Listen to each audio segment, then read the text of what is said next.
심령현상이란 무엇을 말함인가? 한마디로 심령현상이라고 해도 여기에는 수많은 단계와 종류가 있다. 심령현상이란 결국 누군가가 본다든가 듣는다든가 몸으로 느낀다든가 하여 체험을 하게 되는 것인데, 그 체험하는 방법에 따라서 구별하는 게 일반적인 분류 방법이다. 심령현상이라는 이름이 붙는 이상 어떤 형태로든지 정신적이 아닌 것은 없지만, 그 체험하는 방법이 개인적 주관이 나타나서 제3자로서는 체험하지 못할 경우, 특히 이런 현상을 정신적인 심령현상 또는 주관적인 심령현상이라고 부른다. 오늘은 책 업장소멸을 통해 신비롭고 충격적인 6가지 심령현상에 관해 공부해 보도록 하겠습니다. 업장소멸, 안동민 편저, 서은미디어 발행. 이것은 오늘 영상의 순서이오며 끝까지 시청하시고 심령현상에 대한 깊은 깨달음으로 영적으로 진보하는 시간 되시기 바랍니다. 자동석이란 무엇을 말함인가? 빙의령이 영매의 입을 통해 자기의 뜻을 나타내는 것이 영언현상인 것처럼, 빙의령이 영매의 손을 통하여 글씨에 의해 그 뜻을 나타내는 것을 자동석이라고 한다. 이미 오래전에 세상을 떠난 소설가의 영혼이 자동석의 능력을 가진 영매의 몸에 빙의되어서 새로운 작품을 쓴 예가 있다. 아무런 교육도 받지 못했던 회계사인 찰즈 린톤은 자기 손을 통하여 10만 단어로 된 원고를 받아 써서 국가의 치유라는 책을 썼다고 한다.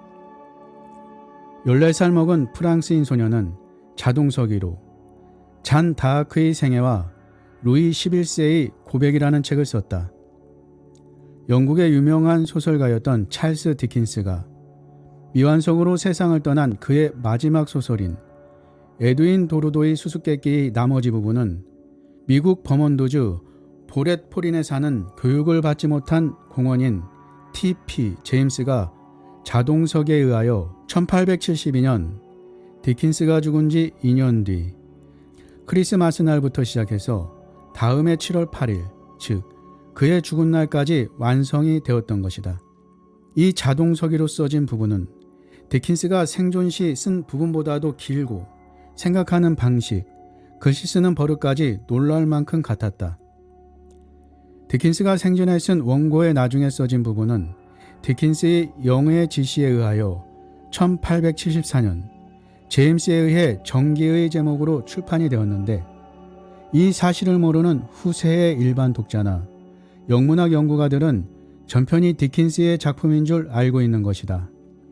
자동석이를 시키는 죽은 사람의 혼이 외국인일 경우에는 어떻게 될 것인가 하는 생각을 해본다. 뛰어난 프랑스의 생리학자인 샤르르 슈에 박사는 어떤 영능력자가 히라보에 대해서 전혀 지식이 없었는데도 몇 페이지의 완벽한 히라보의 글을 쓴 애를 보고하고 있다. 또한 11살 먹은 소녀가 그녀는 전혀 모르는 2개의 언어, 즉 중국어와 카피로로 글을 쓴 애도 보고하고 있다. 사람의 전생을 알아낼 수 있는 원리는 무엇인가? 사람의 전생의 기록은 뇌의 구피질인 시상하부에 기록되어 있다는 학설이 있다. 이곳은 바로 모든 사람들의 혼이 깃들여 있는 곳인데, 사람마다 영파의 파장이 다르기 때문에 사람들은 송신을 할 뿐 남의 영파를 수신할 수가 없기 때문에 이 물질 우주에서는 개인의 비밀을 유지할 수가 있는 것이라고 생각이 된다. 인간은 언어로서 의사소통을 할 수가 있을 뿐 원칙적으로 텔레파시 능력은 없는 것이다. 그런데 필자와 같은 경우는 오랜 세월에 걸쳐서 태양 에너지를 장심으로 받아들여서 손과 채의 뇌사를 응집시켜서 사리를 만들어 이른바 제3의 눈을 개발함으로써 어떤 사람의 영파하고도 동조할 수 있는 생물학적인 일종의 건파기 구실을 할 수 있게 됨으로써 전생을 알 수 있게 된 것이라고 생각이 된다. 상대방의 전생을 알려면 우선 필자 자신의 고유한 영파 파장을 지워야 하고, 상대방의 보호령의 승낙을 얻은 뒤에 상대방의 영파에 동조를 하면 마치 TV 화면을 보듯이 상대방이 간직하고 있는 전생 기록을 읽을 수가 있다. 이에 필요한 시간은 상대방을 만난 뒤 10초가 되지만 필자가 육체적인 상태가 좋지 않거나 마음이 편안치 못할 때는 변신 능력이 없어지기 때문에 상대방의 전생을 알 수가 없고 또 상대방의 보호령이 방해해도 알 수가 없는 것이다. 염력 집중으로 수푼을 꺾을 수 있는 원리는 무엇인가? 이스라엘의 초능력자인 유리겔라는 손가락으로 수푼을 구부렸고 나중에는 흐물흐물하게 만들어 꺾어버렸다. 또한 직경이 1cm나 되고 힘으로 구부려서는 2톤이나 필요하다는 쇠로 된 볼트를 손가락으로 만지는 것만으로 구부렸다. 이것은 몇 년 전에 한국과 일본에서 TV로 방영된 사실이다. 이런 현상에 대해서 그 당시 국내에서는 많은 논란이 거듭되었고 그 원리에 대해서도 여러 가지 학설이 나왔었다. 이때 속출한 많은 학설들 가운데 몇 가지를 소개하고 끝으로 필자의 의견을 말해볼까 한다. 생체내 원자전환설, 렘브랑 학설. 이것은 프랑스의 렘브랑 교수가 주장한 것으로서 생물의 체내에서는 원자 전환이 행해지며 새로운 다른 원자가 생긴다는 학설이다. 바닷속에 사는 개가 탈피를 할 경우 흐물흐물했던 그 몸이 두어 시간쯤 뒤에는 딱딱한 껍질이 생기는 것과 같은 현상을 볼 때 외부에서는 도저히 섭취할 수 없는 원자를 재료로 한 것을 생물이 만들어낸다는 사실이 이 학설에 의하면 설명이 된다는 것이다. 시간에너지 전환설, 고주이레프의 학설. 소련의 고주이레프 교수는 시간이 에너지로 변한다는 색다른 이론을 주장하고 있다. 염력에 의해 절단된 스푼을 보게 되면 질량이 줄어있다. 시나가와 지로우씨가 측정한 바에 의하면 부러지기 전에 30.073g이었던 것이 부러진 뒤에는 30.70g이 되었으며 질량이 0.003g이 줄어들어 있다고 했다. 또한 잘라진 부분이 변색이 되어 있다고 했다. 절단된 부분이 검게 되어 있으며 금속이 노화된 것 같이 보인다고 했다. 3. 또한 스푼은 자력화가 되어 있다고 했다. 여기서 고주이레프의 시간 이론에 대해서 간단히 설명해 본다. 고전 역학에서는 시공은 수동적인 것이라고 생각했고 이를테면 생물학에서는 시간이 진화의 현상을 가져온다고 보다 적극적인 구실을 부여시키고 있는 것이다. 또한 통계역학에서는 시간의 방향을 생각하는데 시간의 정지를 가정하고 있다. 그러나 현실에서는 시간은 영원히 앞으로 흘러가고 있다. 즉, 시간은 에너지를 갖고 있다고 생각할 수 있다는 이야기다. 여기서 고주이레프의 이론을 빌린다면 스푼의 0.003g의 결손이 1초 동안에 일어났다고 하면 그 에너지는 2억 7천만 킬로와트라는 막대한 것이 되는데 이 에너지가 어디로 갔느냐 하면 곧 시간으로 변한 것이라는 이론이다. 마지막으로 필자의 이론을 소개해본다. 스푼을 만진 사람의 관내에서 발사된 염력파가 스푼의 입자를 서로 연결시키고 있는 힘을 간섭해서 무효로 했기 때문에 쉽게 부러진 게 아닌가 한다. 텔레포테이션 능력이란 어떤 것인가? 오래전에 AFKN에서 방영된 영화 가운데 스타트랙이란 작품이 있었다. 이 영화에서는 떠돌이별의 궤도위를 도는 거대한 우주선 엔터프라이즈호에서 쓰는 수송수단이 아주 희한했다. 사람을 전자에너지로 바꾸어 전송을 해서 도착점에서 다시 사람으로 재구성시킨다. 이 광선에 쏘이면 적에게 붙잡혀 있던 우주선 선원들이 깜짝 놀라 지켜보는 가운데 에너지로 변해 사라진다. 밀폐된 감옥이나 밀실도 이들 우주선 선원들을 가두어 두지는 못했다. 미래 사회에서는 언젠가 이런 방법이 개발되리라고 생각되지만 그렇게 되면 오늘날의 교통수단은 거의 필요 없게 될 것이다. 그런데 이런 순간이동을 우리 인류는 오래전부터 단순히 정신력의 집중으로 해온 사람들이 있었다. 이름지어 동양에서는 축지법이라 했고 또 요즘 말로는 텔레포테이션이라고 부른다. 인간의 육체 속에는 유체, 영체라고 불리우는 전자파 에너지체가 겹쳐 있는데 보통 사람들의 경우에는 이 유체나 영체는 극히 미완성의 상태에 머물러 있다.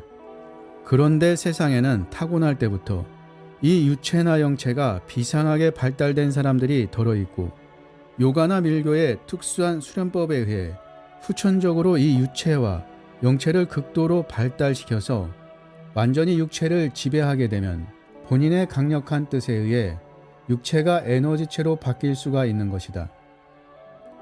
일시적으로 유체화된 육체가 본인이 원하는 곳까지 이동을 해서 다시 원상복귀를 하면 이것이 바로 축지법이고 또 텔레포테이션 능력인 것이다. 또한 이것은 강력한 보호령의 영역에 의해서도 가능한 것이다. 사람이면 누구나 잠재적으로 간뇌에 간직되어 있는 초능력을 개발하면 미래의 인간들은 이런 능력을 갖게 될 것이다. 인간의 두뇌가 완전히 발달이 되어서 우주력을 제어하게 되면 육체를 에너지화시켜서 순간이동도 가능해지겠지만 또한 기계에 의해 할 수 있는 방법도 멀지 않아 개발이 될 것이다. 사건의 진상을 알아낼 수 있는 원리는 무엇인가? 세상에 알려진 많은 투시 능력자들 가운데 제랄드 크로제트라고 불리는 키가 작고 뚱뚱한 네덜란드 사람 이상의 투시 능력자는 좀처럼 찾아보기 힘들다. 그가 해결한 많은 사건들 가운데 경찰의 힘으로는 도저히 해결이 안 된 살인사건을 가해자가 남긴 한 오락의 시를 만져보고 해결한 예를 들고 그 원리를 설명해보고자 한다. 1968년 2월 22일 밤 힐페무스시에서 한 은행원 가족 전원이 살해되고 한국 돈으로 80만 원가량 되는 돈이 강탈당한 사건이 일어난 일이 있었다. 은행원 부부와 11살 되는 딸이 날카로운 흉기로 마구 찔렸고 심장에 찔려 살해당한 그런 사건이었다. 범인의 것이라고 생각되는 지문은 전혀 찾아볼 수가 없었고 겨우 찾아낸 것은 피해자의 오른손가락에 피해자의 것이 아닌 실오라기가 몇 개 엉켜 있었을 뿐이었다. 조사한 결과 그 실오라기는 네덜란드제 양복지로서 점퍼나 작업복에서 떨어져 나온 것임이 밝혀졌다. 그러나 그것만으로는 수사는 불가능했다. 이 사건은 미해결로 3년이 지난 뒤에 크로제트의 위임이 되었다. 크로제트는 그 유일한 증거품을 만져보더니 범인은 말틴 스타이크시에 살고 있는 구두공이군요. 나이는 32세에서 33세. 이마에 동전 크기의 점이 둘이 있고 오른쪽 귓바퀴에 콩만한 크기의 사마귀가 있고 앞니빨은 3개 금리를 했고 오른손 새끼 손가락 끝이 없고 왼손 등에 길이 2cm가량의 흉터가 있습니다. 범인은 강도전과 이범이라고 했다. 형사들은 곧 현장으로 달려가서 전과자 명부를 조사했다. 범인은 콜베트라는 사나이였다. 크로제트가 말한 그대로의 특징을 가진 사나이였다. 콜베트는 체포되는 순간 납득이 안 가는 표정이었다. 그는 사건이 나던 날 밤에 알리바이도 있었고 아무 일 없이 3년이 지났기 때문에 체포될 염려는 없다고 완전히 안심을 하고 있었다. 그러나 크로제트가 투시한 결과를 듣자 체념을 하고 자백을 하더라는 것이었다. 결국 모든 물질은 저마다의 고유한 파장을 갖고 있으며 그 실오라기에는 피해자가 본 범인의 특징이 강력한 염력에 의해 기록되어 있었던 것을 크로제트는 읽은 것이라고 생각된다. 우선 크로제트는 피해자의 기분이 되어서 실오라기를 쥐어보았고 그 결과 피해자의 영파 파장과 동조함으로써 기록된 내용을 알아낸 것이라고 생각된다. 필자도 붓글씨를 보고 그 붓글씨를 쓴 사람의 성격의 특징과 인상을 알아낸 적이 있는데 그 원리는 같은 것이라고 생각된다. 텔레파시 능력으로 미리 정해진 운명을 바꿀 수 있는가? 지금부터 10여 년 전 일이었다고 기억된다. 아니 어쩌면 그보다도 훨씬 오래전 일인 것 같기도 하다. 을지로 있고 파출소 앞을 지나야 하는데 그때 필자는 이상하게 불길한 느낌이 들어서 미국 공보원 뒷길로 돌았다. 그런데 얼마를 가는데 을지로 입구 쪽에서 총성이 들렸다. 필자가 을지로 파출소 앞을 지나갈 그 시간이었다. 그날 저녁 석간신문을 보니까 파출소 2층에서 순경이 권총 정비를 하다가 오발이 되어서 지나던 행인이 크게 부상을 입었다는 기사가 실려 있었다. 이때 행인이 단순한 부상에 그쳤는지 끝내 죽었는지 하도 오래전 일이라서 필자는 기억하고 있지 못한 게 사실이지만 이런 경우는 비록 뚜렷하게는 나타나지 않았지만 텔레파시에 의한 애지 능력이 필자를 구해준 것이 아닌가 한다. 또한 이것은 그때 그 시간에 오발 사고가 나게끔 정해져 있었다는 이야기도 된다. 대서양 횡단의 호화 여객선이었던 타이타닉호에 선표 예약을 했던 존 오컨너라는 사람이 불길한 꿈을 꾼 덕분에 그 배에 타지 않아서 목숨을 건진 것도 텔레파시 능력이 애지 능력을 발휘한 좋은 예이다. 우리가 살고 있는 것은 폭과 길이와 높이가 있는 3차원의 세계에 지나지 않는다. 여기에 시간이 첨가된 4차원의 세계에서 보면 과거와 현재와 미래는 동시에 존재하게 된다. 그것은 마치 고공에 떠있는 비행기에서 신의주와 평양과 서울이 동시에 내려다 보이는 현상과 같다고 보면 된다. 본시 인간의 영혼은 시간과 공간을 초월한 존재이기 때문에 영감이 잘 발달된 사람은 어느 정도 이미 정해져 있는 미래의 일을 볼 수가 있고 그럴 때 그의 운명은 수정이 될 수 있는 것이다. 또한 이렇게도 생각이 된다. 필자나 오컨너의 경우 본인들의 보호령이 영감의 형태로 앞으로 일어날 사고를 알려준 게 아닌가 생각이 되기도 한다. 자기에게 보호령이 있다는 사실을 인정하고 항상 기도를 통해서 보호령과 밀착된 생활을 하는 게 바람직하다. 끝까지 시청해 주셔서 감사합니다. 좋으셨다면 구독, 좋아요, 댓글, 알림 설정 부탁하고요. 당신이 희망입니다. 당신이 최고입니다.